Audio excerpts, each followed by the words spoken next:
this today. We have Daniel Sheldon today. He is an associate professor at UMass Amherst. He received his PhD at Cornell University, and he works on a variety of topics, which I found him really cool. It's like most of us, he works in machine learning and algorithms with application in environmental and ecological data, which I found it very, fairly unique. Today he will talk about inference and privacy. Thank you, and without further ado, I will invite Daniel to start. Great, thanks everyone. Please let me know if you are not able to hear me or see things appropriately during the talk. Just wave your hands or whatever. So thanks, it's a real pleasure to be giving this talk. Thanks to the organizers for inviting me. I've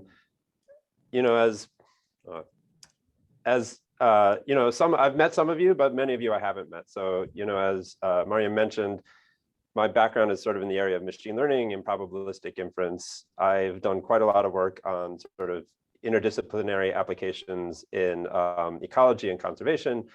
But one thing I really like is inference problems. And so for the past 5-6 years or so, I've started collaborating with Jerome Miklau and working in the area of differential privacy, and then spinning off some of my own work in that area. So the main topic I'm going to talk about today is on inference and privacy.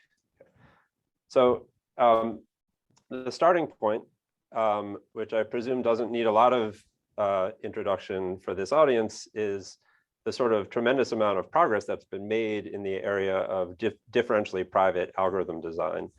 So we're now maybe 15 years or so into this sort of line of research, and you can find published differentially private algorithms to approximate X for most interesting enough values of X. So for example, simple things like computing the mean or the median of sensitive data, but then ranging on to much more complex things, for example, computing regression coefficients or computing the parameters of a deep net that are trained on a sensitive data set. And sort of one of the interesting consequences of this is, as we know, in order to ensure differential privacy, an algorithm must be randomized. And so sort of previously, when we were computing things, when computing these statistics, we were looking at deterministic outputs, and now we're sort of necessarily looking at outputs that have this excess noise added to them in order to ensure privacy. So sort of the big picture is this, where we have a sensitive data set, which I'll denote by X1 through N, and then we have a privacy boundary here, and across the privacy boundary, we have some randomized algorithm, which is producing some privacy-preserving output. These algorithms have been designed to approximate certain statistics of the data set. Again, these might be simple statistics like the mean, or they might be more complex things like regression coefficients, or let's say the parameters of a deep net. And these algorithms, may be composed from many small, they may be quite complex. They might be composed from many small constituent parts where we use some privacy mechanism to access the data repeatedly over time.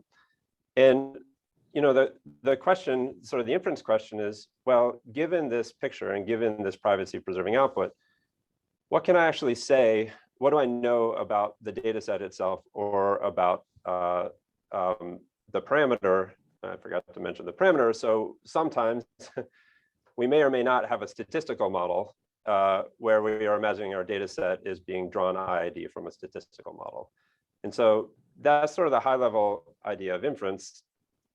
And sort of the research questions in this area that I'm interested in are, how can we use principles of inference, whether it's statistical inference or probabilistic inference, to both design new algorithms and improve existing ones for differential privacy? And sort of at a high level, what we might hope to accomplish here are a few different things. We might hope to, let's say, improve accuracy. If Y is trying to approximate some statistic of the data, maybe by actually performing inference over the data set or the population parameter, I can actually produce a better estimate for whatever Y was originally trying to approximate. by performing inference, I may be able to answer new queries, maybe things that were not directly measured by the privacy mechanism, for example, by inferring a model over the data set. This may allow me to provide answers to many queries that are mutually consistent by being consistent with an underlying model. And for the last point, it's sort of importantly, if we're trying to quantify uncertainty over a population parameter, let's say in a statistical sense, then it's actually essential that you consider the randomness of the privacy mechanism because that is an important component of the uncertainty. Okay. Oops. All right. And so, broadly, I think of this work as falling into sort of two different settings. The first setting is where you do have a model. That's on the top row. We'll think about that as the statistics setting, where you want to do inference over a population parameter theta. And then you have these two distinct sources of randomness. One is the traditional source of randomness in statistics, which is the sampling of a random data set from a model. And then the second is the randomness injected by the privacy mechanism, A. And the second setting is when you don't have a parameter and you want to just perform inference over the data set. And here your goal would typically be do things like improve accuracy or give consistent query answers. So the plan for today is to actually just really briefly mention a couple different lines of work that I've done in the statistics setting, and then spend most of the time talking about a particular line of work on database query answering in the second setting. Great. Okay, so let's first see one example in the statistics setting. So, probably the simplest, one of the simplest models you can sort of write down in this setting would be a Bayesian Bernoulli model. And the problem we're going to look at is Bayesian inference in this fairly simple model. And so this is a model where I don't just have a population parameter, I also have a prior distribution over my population parameter. So I'm going to imagine that theta is a probability. It's drawn from a prior distribution, which is this beta distribution. Then I'm going to imagine that my data, my xi's are IID coin flips from a Bernoulli distribution with parameter theta. And I'm going to consider a very simple privacy mechanism. So typically I want to do inference over theta. So we know that a sufficient statistic for this model is the number of coins that come up heads, or the sum of the xi's. So if I were able to release this, then I would be able to compute a maximum likelihood estimate and compute posterior distributions. I can't release that exactly. So my privacy mechanism is going to will be to just add some noise to this from, let's say, a Laplace or a Gaussian distribution, enough to maintain whatever privacy guarantees I need. Okay, so that's a fairly simple model. What is my goal? My goal is to compute the posterior distribution of my population parameter given the privacy preserving output. This may seem like a fairly modest or straightforward goal, but things become significantly harder in the presence of privacy. Let me comment that a non-goal is to privately approximate the posterior of theta given the sensitive data. This would be the typical thing we compute in Bayesian inference. And there's some work on private Bayesian inference that does actually sort of attempt to approximate this, but it's really not quite the right thing to do because it doesn't correctly quantify your beliefs, your posterior beliefs about theta, given what you're actually able to observe. And it actually can end up being the right thing sort of asymptotically as n goes to infinity, because the privacy noise sort of goes away relative to the sampling variability, but it tends to actually not do the right thing for modest sample sizes if you sort of try to privately approximate this. Of course, if you were to privately approximate, if you were to compute this posterior distribution, it's a very simple computational problem because you can take your sufficient statistics and do a simple conjugate update in this type of model to get the posterior distribution. But it becomes a much harder computational problem to estimate this posterior distribution. And sort of the reason is because you essentially have to compute a high dimensional integral that integrates over these now latent variables, which are your actual xi's, your data sets. It's actually not too hard in the beta Bernoulli model, but for many models, this is a challenging computational problem. So, so with my student Garrett, who graduated about 2 years ago, we looked at exactly this problem for a couple different families of models. For our privacy mechanism was exactly the one that I showed you, where we take the sufficient statistics of the model and then we perturb it with additive noise. And then our goal is to compute or approximate this posterior distribution. It's a challenging integral, so we were looking for efficient Markov chain Monte Carlo algorithms. And in particular, we were looking for algorithms that, to the extent possible, didn't have to instantiate and reason about latent variables for each individual in the population. So we were looking at models that where we could reason about the actually distribution of the sufficient statistics themselves and use them as latent variables. So we did that first for exponential family models. That was at Nurip's paper in 2018. And then we did it the following year for Bayesian linear regression. Sort of a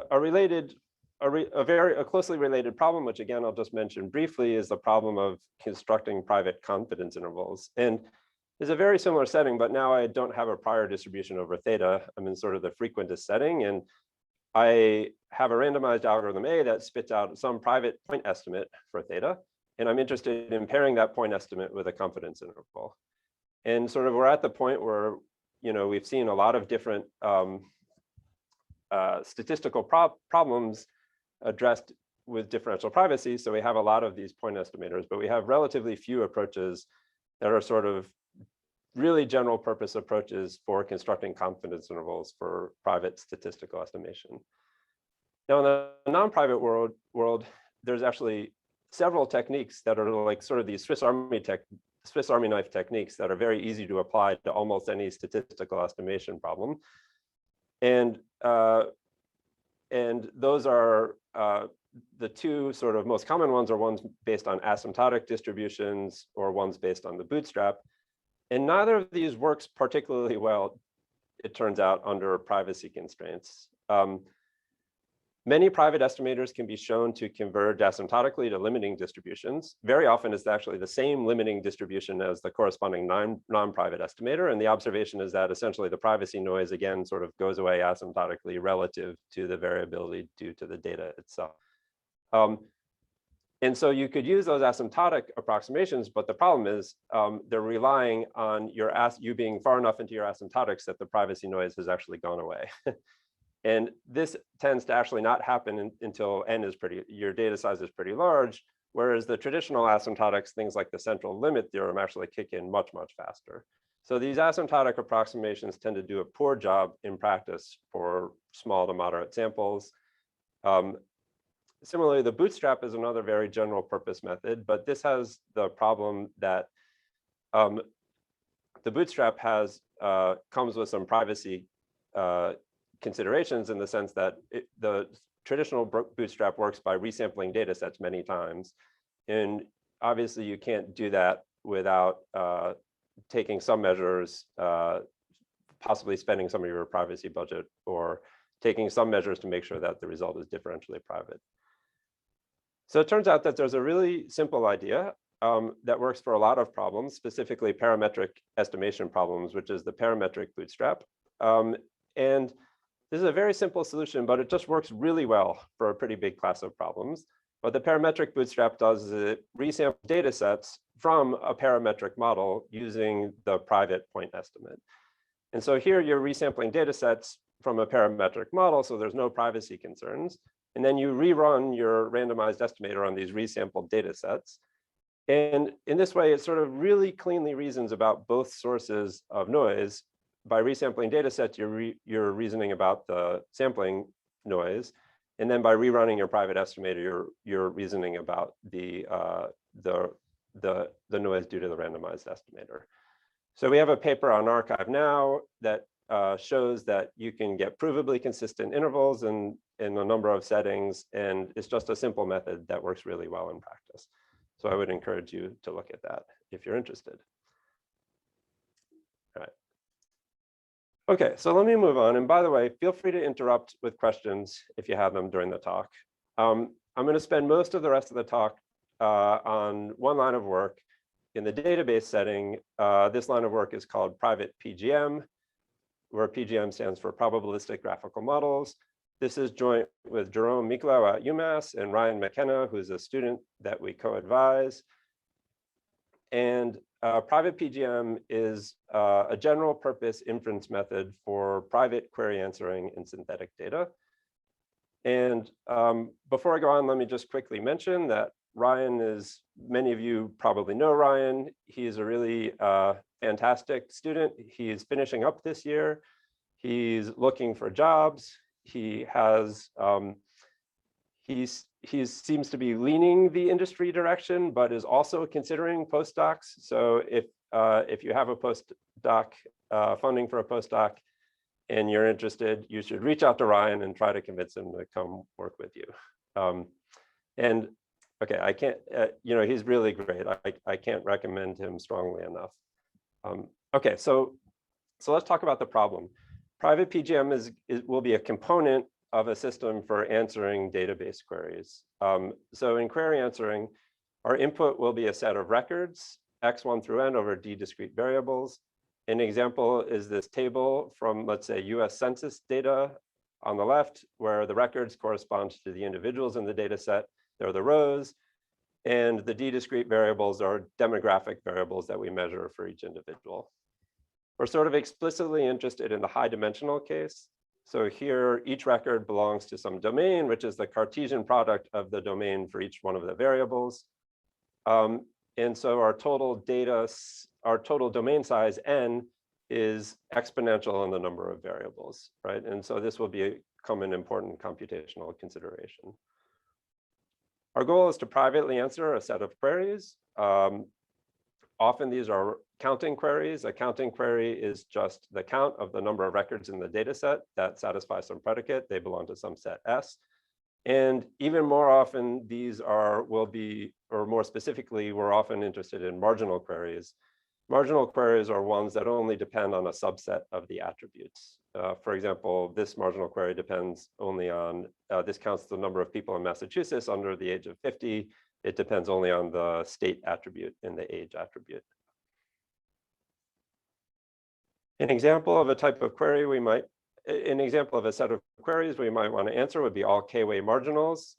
For example, the state age marginal is a table that enumerates all possible values for the state and age variables.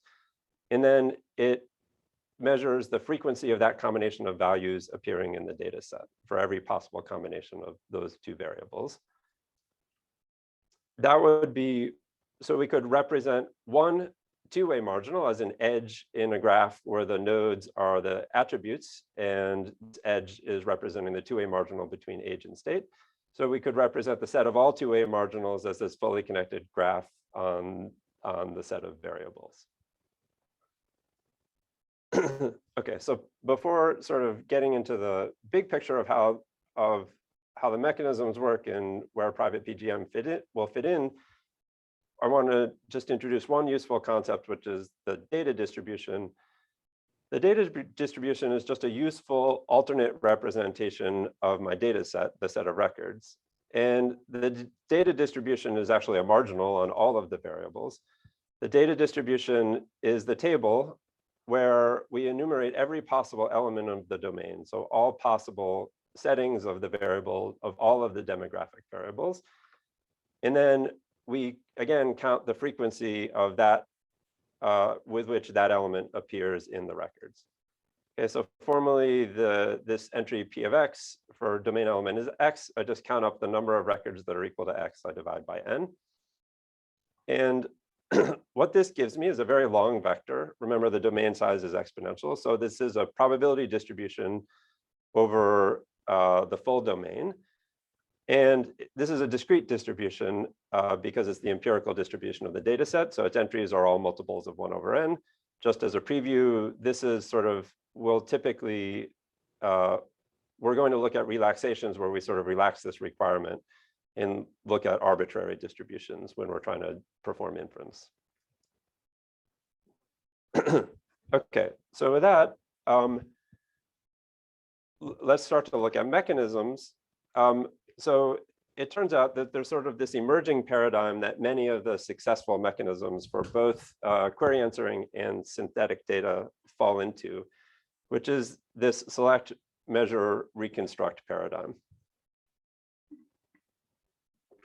Okay, so broadly speaking, the pattern is that the mechanism, many mechanisms follow this pattern where first, actually, let me note that one thing that I've done here is I'm using my alternate representation. So instead of the records here behind the privacy barrier, we have the true data distribution P appearing here. And what the mechanisms do is they first select some queries to measure. Very often these queries are marginals to measure. So in this example, if I want to answer all two-way marginals, what my mechanism might do is select only a subset of them, illustrated by the edges shown here, to actually measure. And we'll denote the set of queries that are measured, the set of marginals that are measured by the set script C, where I just list the sort of subsets of variables corresponding to the marginals that are measured. Then they privately measure those marginals by some simple noise addition mechanism, let's say. So I might take, this age marginal and measure it by just adding, let's say, Gaussian noise to all the entries of the table. And then after measuring, once I get this set of noisy marginals, I will reconstruct a data distribution P hat, with which I will use this distribution to then finally answer all of my queries. So in this example, all two-way marginal queries. Okay, so that's the big picture, and a lot of mechanisms, successful mechanisms, fall into this framework. Okay, so inference is a really important part of this. This is what allows us to reconstruct the data distribution. And why is this useful? Well, one reason that it's useful is, first off, by having this step, I don't actually need to measure everything that I want to answer, again, in the marginal case. For example, perhaps if I measure education and age and state, that may give me enough information to form a very accurate estimate of the state education marginal, and then I don't have to directly measure that using my privacy mechanism. And then there's sort of the additional benefits are that by performing this inference step, I can often ensure consistency and improve accuracy compared to an algorithm that doesn't do so. For example, even if let's say I want to answer the age education and age state marginals, which I've measured them both directly using a noise addition mechanism, it's usually the case that by performing inference, I can improve accuracy and give consistent answers. And as an example of this, with noisy marginals, for example, the education and age marginals and state age marginals won't necessarily agree on their common marginal over the age variable. But by performing inference and then re-answering my queries, I will give answers that actually are consistent on overlapping marginals. And that will allow me to also improve accuracy. So this is an example of a phenomenon that's, I think, pretty well known. This is an example of what's sometimes called the projection mechanism for projecting noisy answers onto a set of constraints that we know must be satisfied. Another comment is that even if a mechanism sort of wasn't conceived of with this picture in mind, as in this paradigm, so even if a mechanism we're thinking as, it actually is not trying to intentionally measure a subset of things and then use it to reconstruct answers for everything. Maybe our mechanism is directly answering all of my original queries. They can often still be improved by adding an inference step. And this is something we observe in practice, that if we take the output of a mechanism and then we perform inference with respect to the output to reconstruct a data distribution and then re-answer all of the queries, we can often improve accuracy. Okay, so that's sort of the big picture. And then let's look at the actual problem statement for inference then. The inference problem here is given the privacy preserving output, Y, which we're going to assume to depend on the data distribution only through some subset of marginals indexed by the set script C. And given knowledge of the mechanism, so for example, the ability to compute the probability that the mechanism would output Y for any possible data distribution P. Our goal is to compute an estimate P hat of the original data distribution.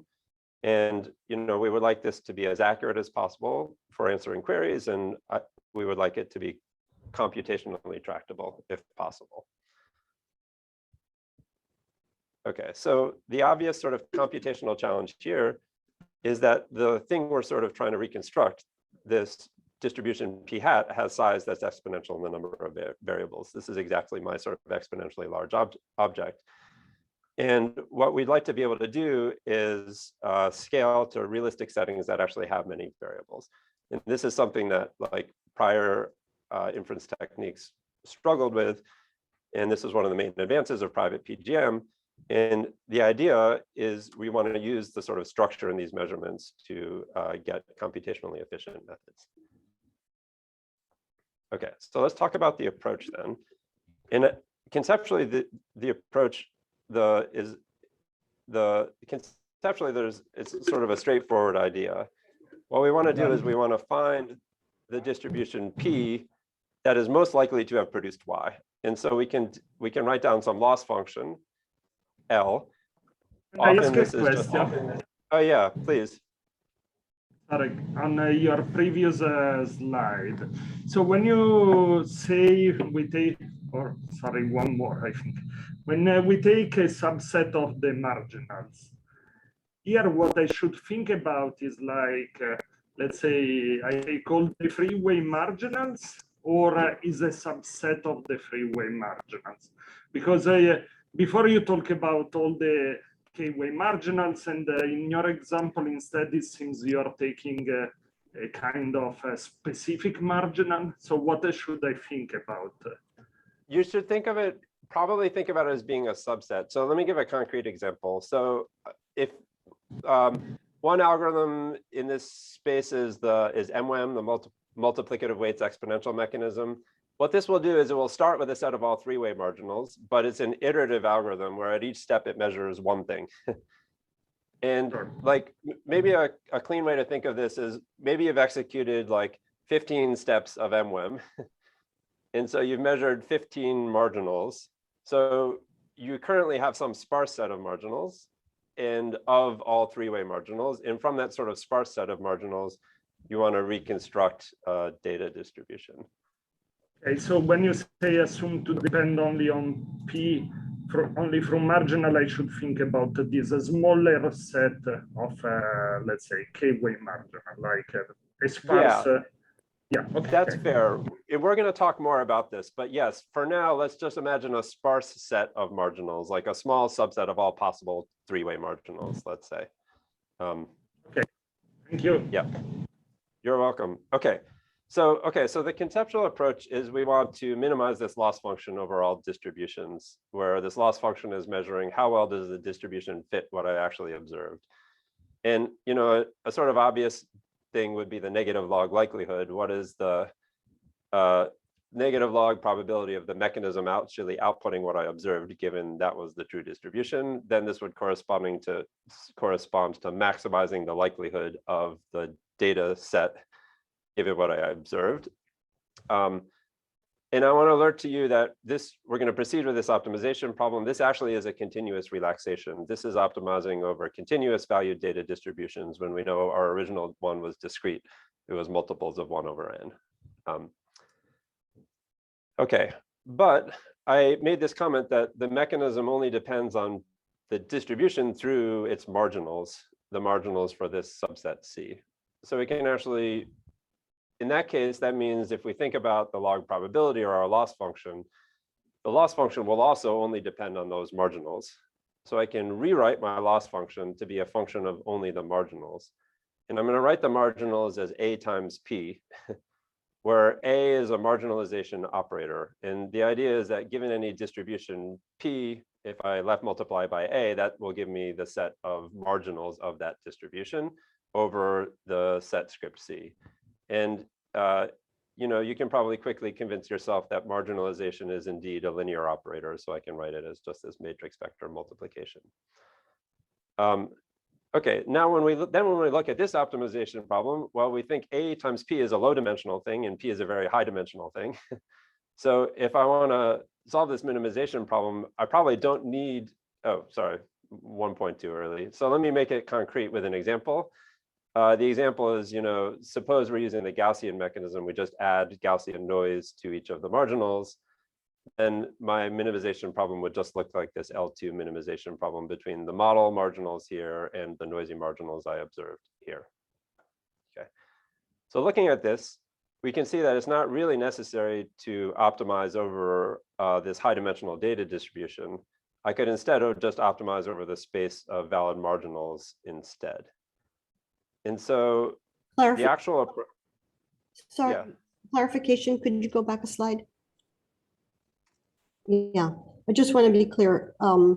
Your operator A, your matrix A, is selecting in the case of, say, three-way marginal, a small set of the three-way marginals? Yeah, that's Okay. right. So script C is the ones you've chosen to measure explicitly. That's right. Thanks. Yeah.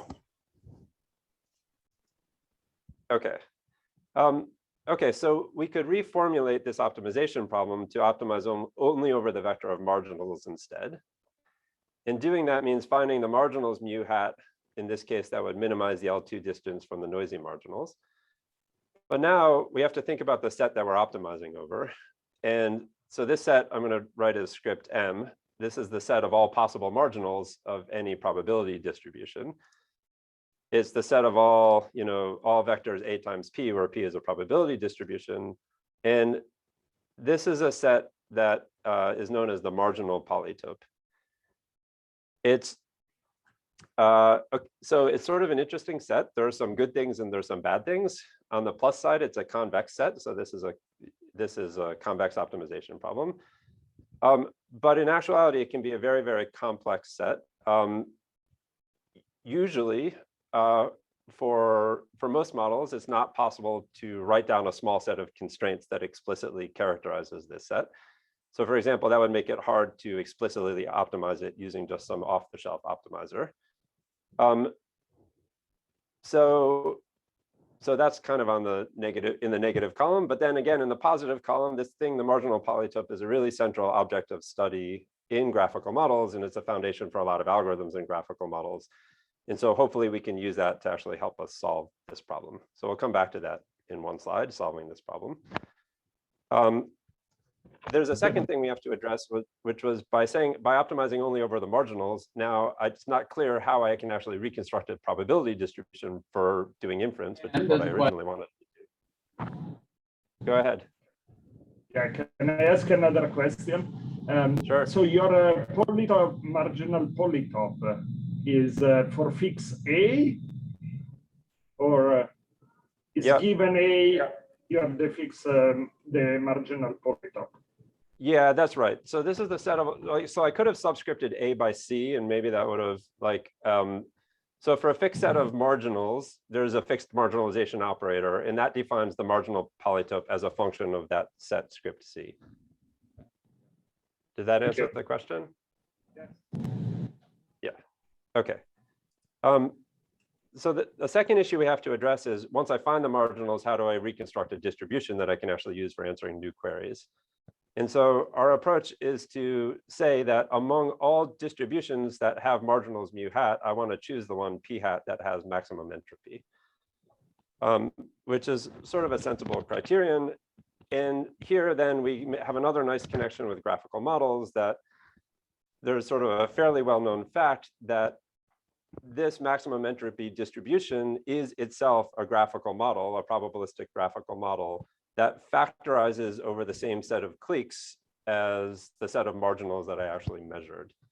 So this graphical model, its graph structure would look exactly like the set of cliques, set of marginals I measured. Formally, in a little bit more detail, a graphical model is just, I can write the probability p hat of x as a product of factors where each factor depends on only one of the smaller sets of variables that I measured. And what's nice about this is that actually this will then give me a compact representation of a big probability distribution that I can use for inference. Okay, so the question remains how to actually solve this optimization problem. We're trying to minimize a convex function L over the marginal polytope. And there's actually, it turns out a fairly simple algorithm for doing so, which is shown here on this slide. This is actually an instance of the mirror descent algorithm. And what this algorithm does is we first take a set of parameters initialized to 0, and then we repeat these 2 steps. The first step takes my current parameters and calls this function called marginal oracle on the current parameters to return a vector mu hat. And the second step does just a fairly simple gradient update using the current parameters and the loss function. So let's talk about this marginal oracle. What the marginal oracle does is it computes the marginals of the current model distribution p theta hat. So p theta hat is the graphical model with parameters theta hat. Given that graphical model, this computes its marginals over each of the over each set in script C, and that gives me mu hat. So that's all we need is a subroutine. So in some ways, this is nice. Solving this optimization problem is as easy as this problem of marginal inference in a graphical model, which you can think of as a good thing or a bad thing, depending on whether you think marginal inference is easy or hard. And another comment is that one nice aspect of this algorithm is it sort of simultaneously solves the 2 subproblems from my previous slide. I get my marginals theta hat and the parameter, my marginals mu hat and the parameters theta hat of my graphical model sort of simultaneously with one algorithm. I have a question, Dan. Sure. So so the marginal oracle is like given these parameters, we're just estimating expectations. So like that should be feasible if I can sample, right? But what about the gradient computation? That also seems like not entirely like trivial. Does that sort of come out of the? Can you like modify the marginal oracle to also give you a gradient as you're going, or? You mean this gradient? Yeah. Yeah, so this gradient is actually easy because mu is low dimensional. So mu is a vector of marginals. So this is the gradient of the loss function on the marginals. So this might just be like the difference between the true marginals and the noisy marginals. But it's like, wait, gradient of maybe I don't understand the gradient step here. So it's the gradient with respect to theta hat, right? Yeah, so that is what you would expect. So it's actually the gradient with respect to mu hat, and this falls out of the mirror descent algorithm. So like normally you would expect it to be a gradient with respect to mu hat, and there is an algorithm that would look like this. But this is actually correct. It's the gradient with respect to mu hat. I see. So there's like really nothing complicated going on in that step. Yeah, that step is very easy. Like all the complexity here is in the marginal oracle, and you're right that computing marginals is roughly the same difficulty as sampling, both of which are easy in some graphical models and hard in other graphical models. And I'll talk more about that in a minute.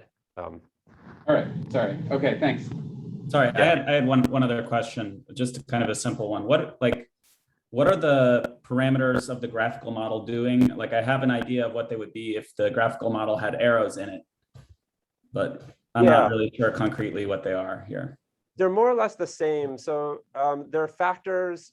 So if it has arrows, then they're like conditional probability tables. If they don't have arrows, then there are factors, which are tables of numbers of exactly the same size. The only difference is when you multiply them all together, they're not conditional probabilities, so they don't normalize to 1. So in an undirected graphical model, it's really the same as a directed graphical model. It's just you have to then, there's also a normalization constant you have to compute to make your probability distribution normalize to 1. But it's actually fairly safe to just think about the directed graphical model case. There are tables of numbers that have exactly the same size as the marginals themselves. And they tell you, how to construct the probability distribution of any x by looking up the right entries in these tables, I guess. Okay, Sorry, thank that you. felt like a very vague answer. Maybe I should have given more background on graphical models, but okay. Dan, sorry, another question on graphical model connecting to the previous question. So what I am not trying to get that I don't understand is your C are the edges in the graphical model, or is a subset of the edges in the graphical model? C is the set of edges in the graphical model. So all the edges. Yeah.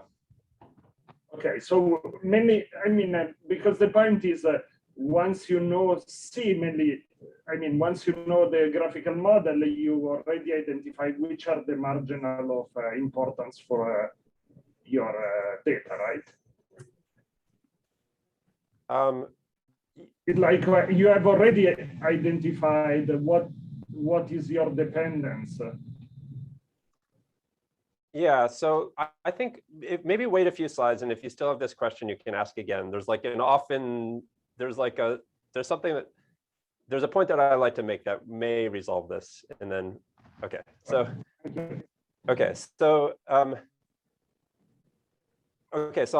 I'll come back to it in a minute, but let's first talk about marginal inference because it's important. Marginal inference is the problem of computing the marginals of a probability distribution, or in general, in this case, a graphical model. In general, marginal inference would be given the specification of the graphical model to compute the marginal distributions corresponding to each of its edges or each of its factors. To compute one marginal, naively, to compute the marginal over variables x1 and x2 for particular settings of x1 and x2, I need to sum the joint probability over all possible settings of x3, x4, x5, and so on.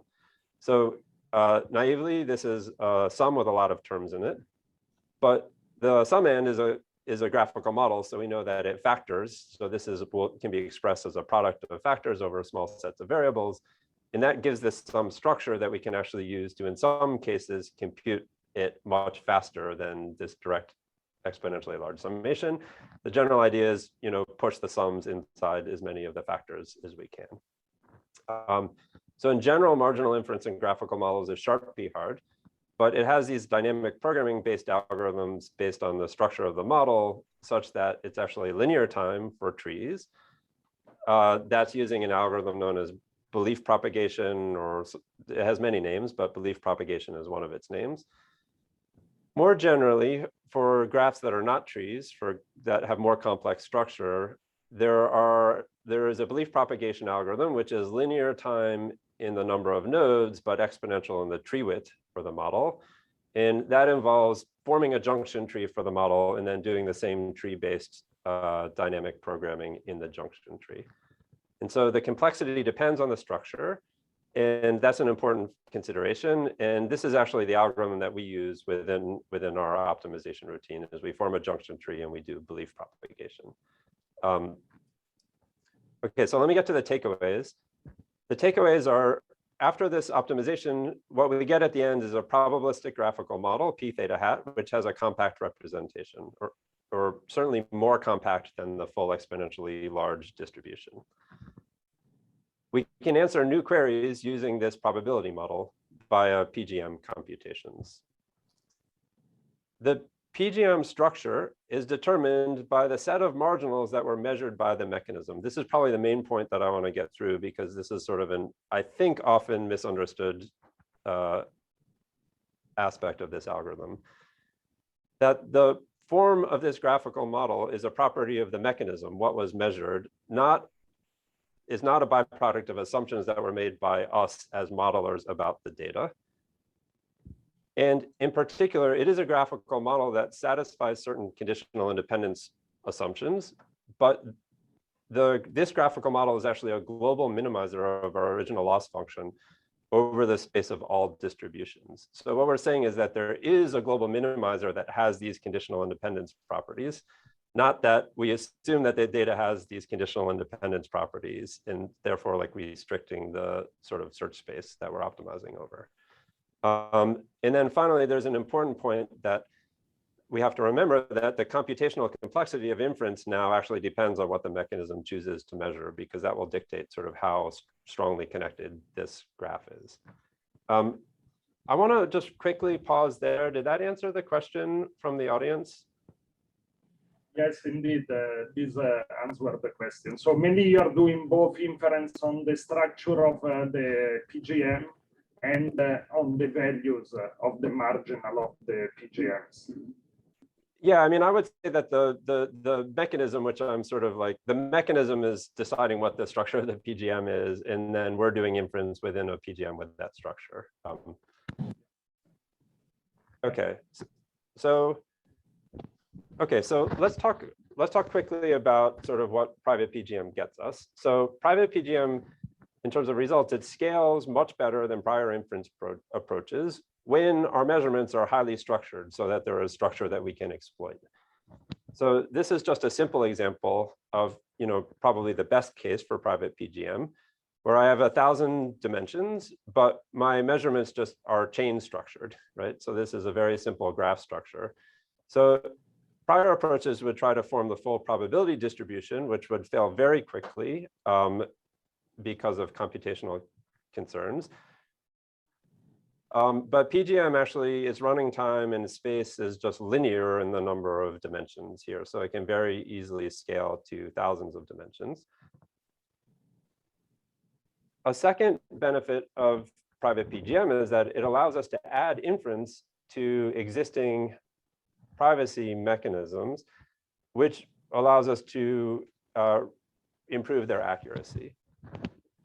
So what this plot is showing is comparing two different mechanisms. The first one is the priv-Bayes mechanism. This is an existing mechanism for reconstructing data sets for query answering. It's also actually based on graphical model principles, but priv-Bayes is deciding which marginals to measure to give a model. And then the red is showing if we just use priv-Bayes to answer our workload queries. And then what the blue is showing is if we take the marginals measured by priv-Bayes and then we use private PGM to sort of re-estimate a data distribution and then use our estimated PGM to answer the queries, we can consistently reduce error, sometimes significantly so. And similar results hold for other well-known mechanisms, including dual query, HDMM, and MWEM. A nice extension of this is that Go back. Sorry again, it's still me.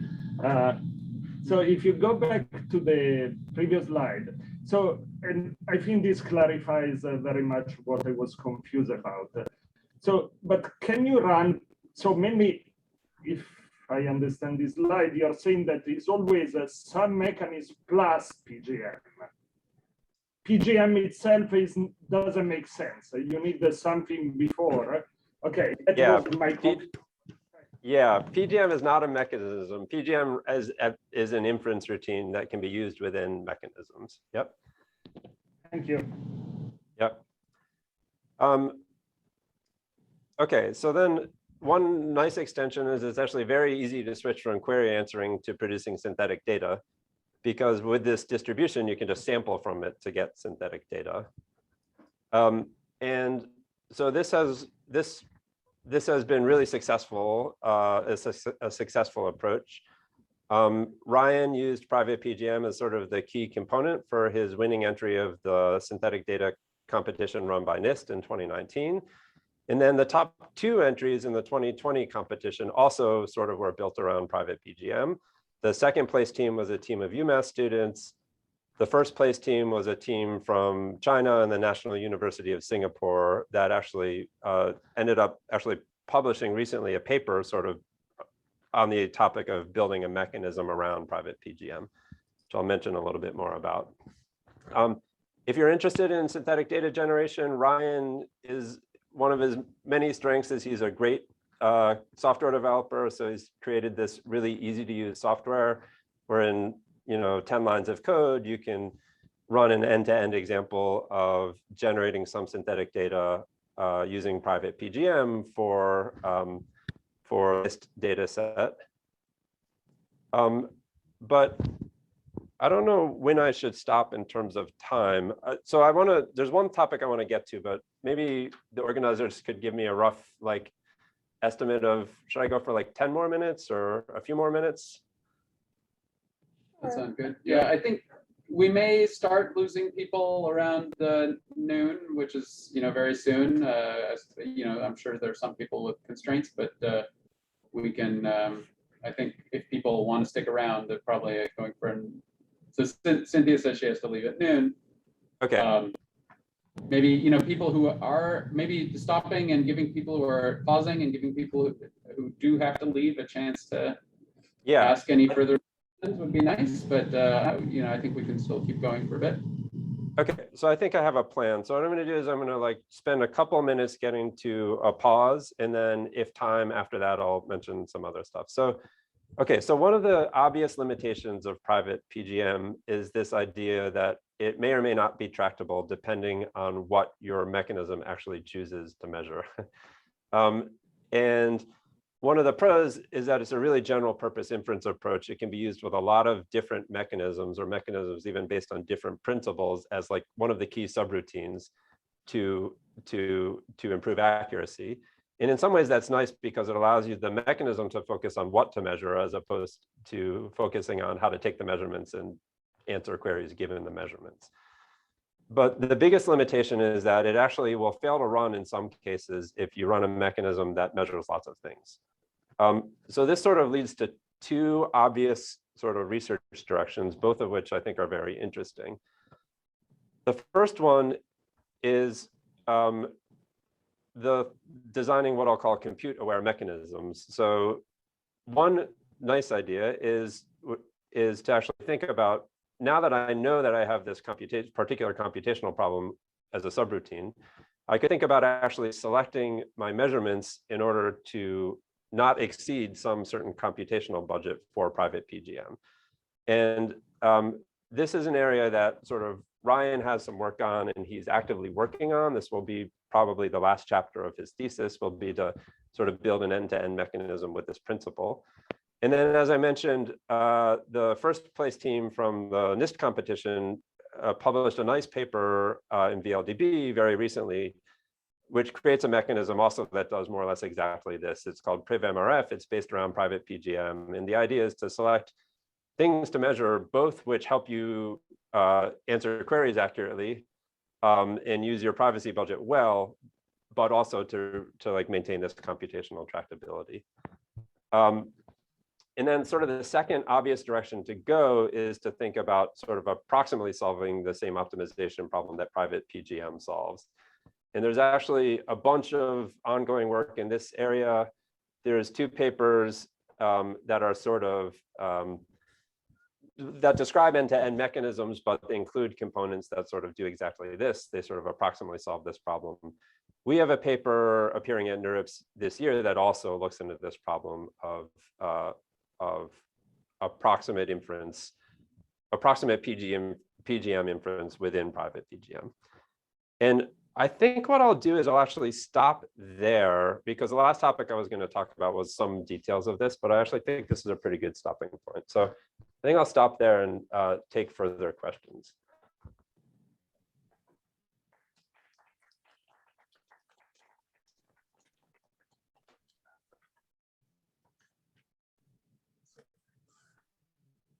I had a couple of questions.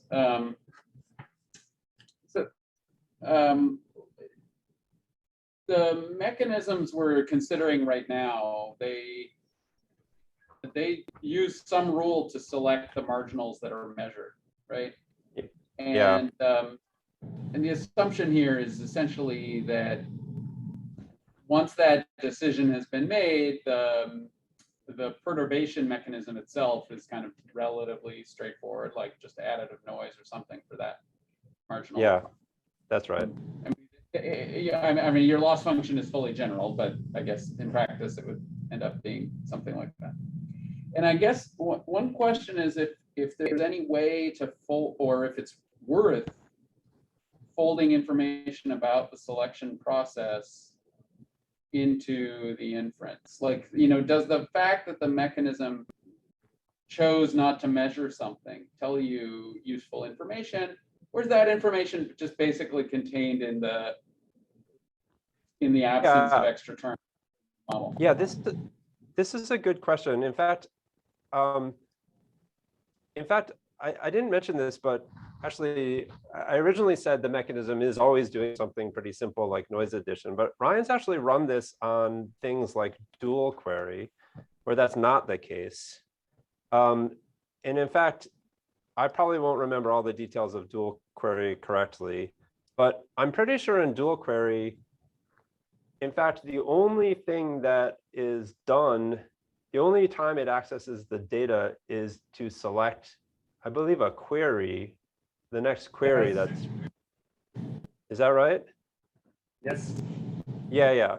Okay, so in fact, Ryan has run private PG, like dual query plus private PGM. And in that case, like the likelihood is literally, what would the likelihood of selecting this query be if the true database were P? So it is explicitly looking at the selection mechanism.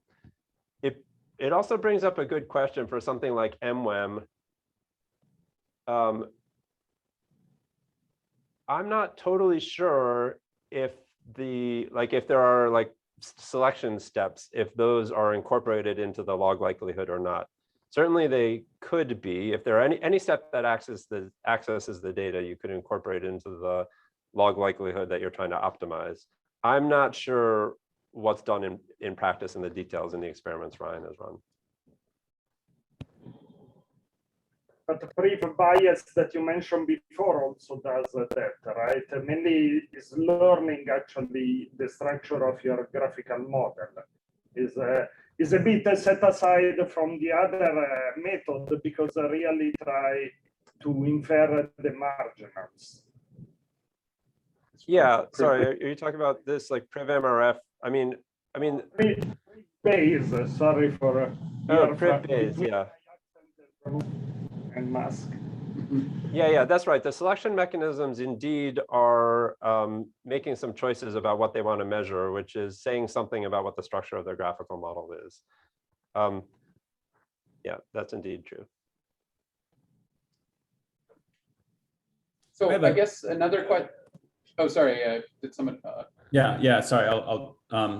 If I knew something about the underlying model or had some prior or like public data, could I use that to select better queries that I would think would generate a better, higher accuracy? Yeah. So this is also a really good question. It's in some ways it's not fully exposed in this problem formulation. So the query answering, I'm trying to see the subtle. Okay, so there's a fairly subtle issue here. In query answering, we're well, actually, let me give a simple response and then I'll later maybe try and give the more subtle response. So the answer is yes, you can use properties of the data distribution in your mechanism in order to measure the right things or measure fewer things. And in fact, a lot of the mechanisms sort of do this in the sense that they start by measuring a small set of things. Like you might start by measuring all one-way marginals. And if you measure all one-way marginals, if your attributes were actually completely independent, you would have a nearly perfect model of your data from measuring just your one-way marginals. And the mechanisms, many of the mechanisms are sort of iterative and greedy. And so they would detect this. They would detect that you already have a good answers to your queries, and they might terminate after measuring like one-way marginals. And so a lot of the mechanisms are sort of implicitly doing some sort of like structure learning type thing by choosing which things to measure. Then that's probably the first order answer. There's like a little bit of a subtle answer in that the way the problem is formulated, we're trying to answer the queries on a particular data set. We're not talking about generalizing to answer queries on other data sets that may have been drawn from the same distribution.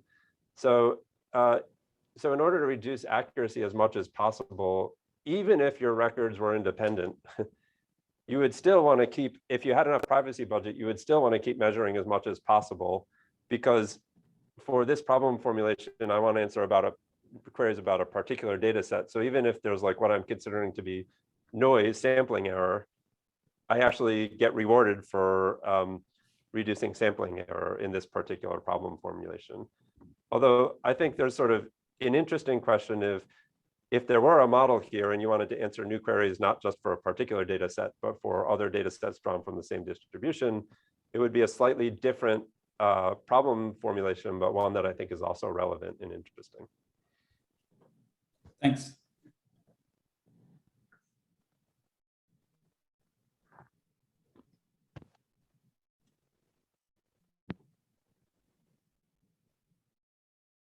I'm not going to show more slides, but I want to show one more slide, which is just about, so we'll tell you sometime about our NeurIPS paper, but the biggest,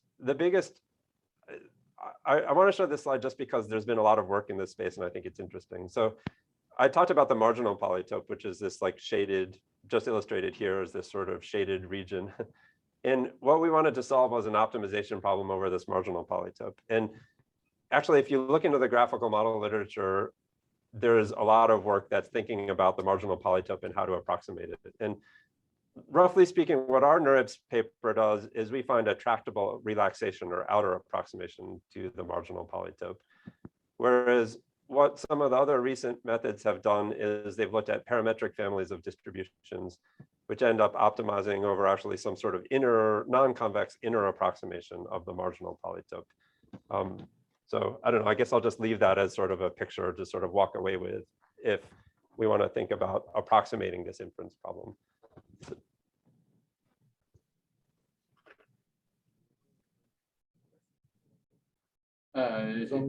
Oh, you have a question about this? Yeah, go for it.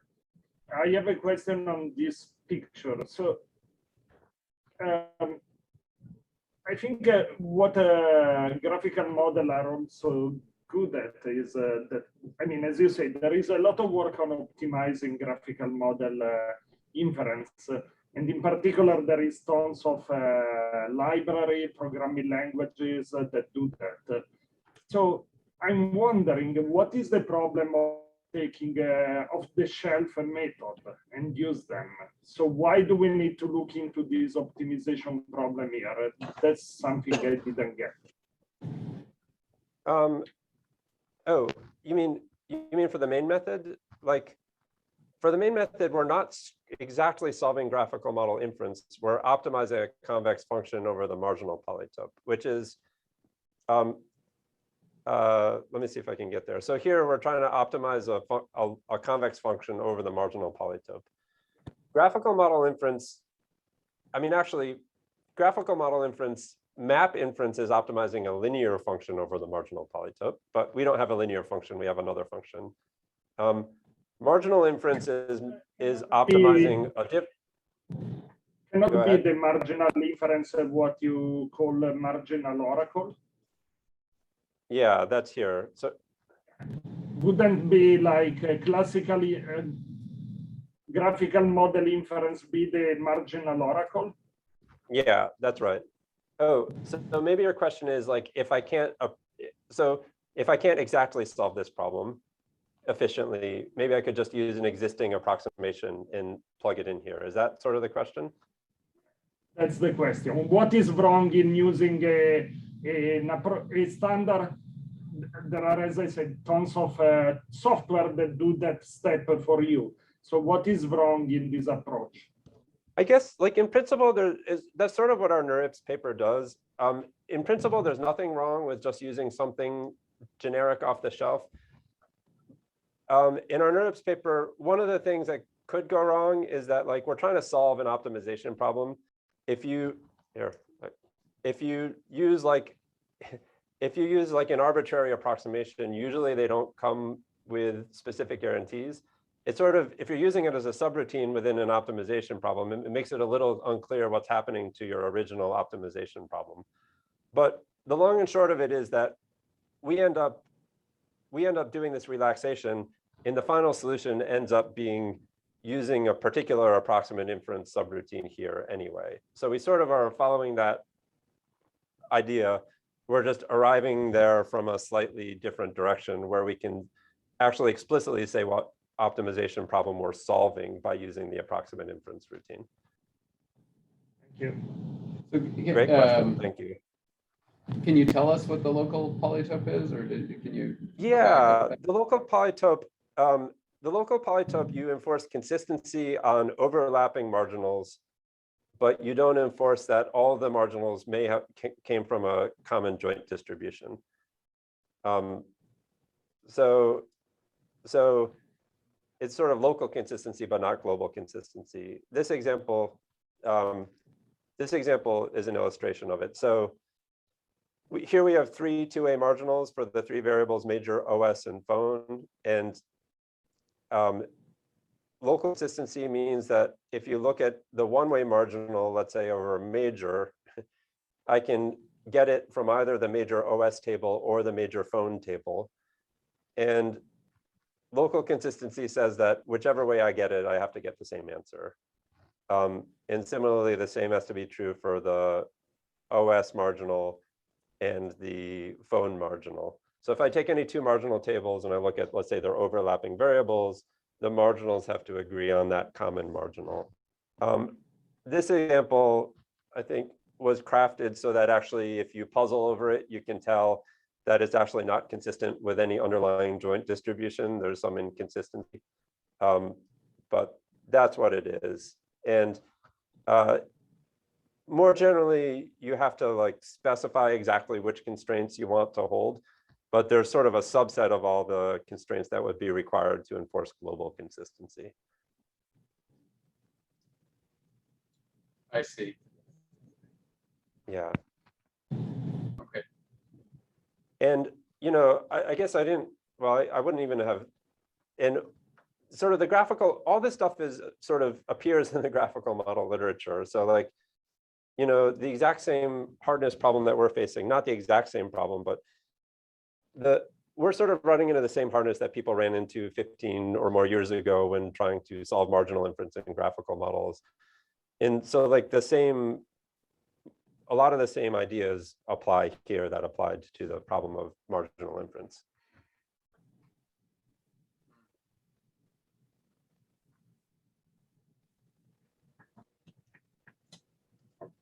Okay, well, I'm going to propose. Yeah, so one last quick question. Yeah. Which is, can you, presumably one could use the graphical model you're building up over the execution of, one could build up the graphical model over the execution of an algorithm and use information about the graphical model you've established to select future queries. Is that what's going on inside of Priv Bayes, or is that like something you guys, people have looked at? Yeah, I would say, well, this is kind of the last chapter of Ryan's thesis, I would say. So first of all, this Priv MRF paper is sort of doing this. The general idea, I guess the general idea is to use, I mean, it's a little bit actually like MWEM. You use your current model of the data distribution to see how well you're answering queries. Right. And your current model is a graphical model. And then, you know, if that graphical model is very accurate, your answers to all the queries will like look pretty accurate with your current model. And then if it's not accurate, let's say there's a particular marginal that is not being answered by the current model, the current graphical model, then you might choose to measure that marginal, which would then sort of add it to the graphical model. And I would say that's exactly the direction. Yeah, no, that's exactly what I was asking. So that's not something that exists in the current systems, but it's something you guys are working on. Is that what I understood correctly? I would say it does exist. I mean, like it does exist in the current systems to some extent. And Ryan is working on it in his last chapter. So like the goal of Ryan's last chapter is to sort of combine all these ideas into like a state-of-the-art, hopefully state-of-the-art mechanism that includes ideas like that, but also includes ideas like maintaining computational tractability. there, the things you want to select to measure, there's like these competing demands. You want to reduce error on your queries. You also want to maintain computational tractability. And so he's exploring this sort of whole set of ideas right now. Cool.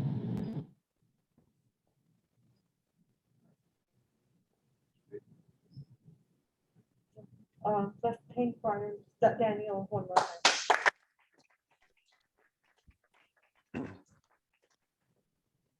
Thank you so much.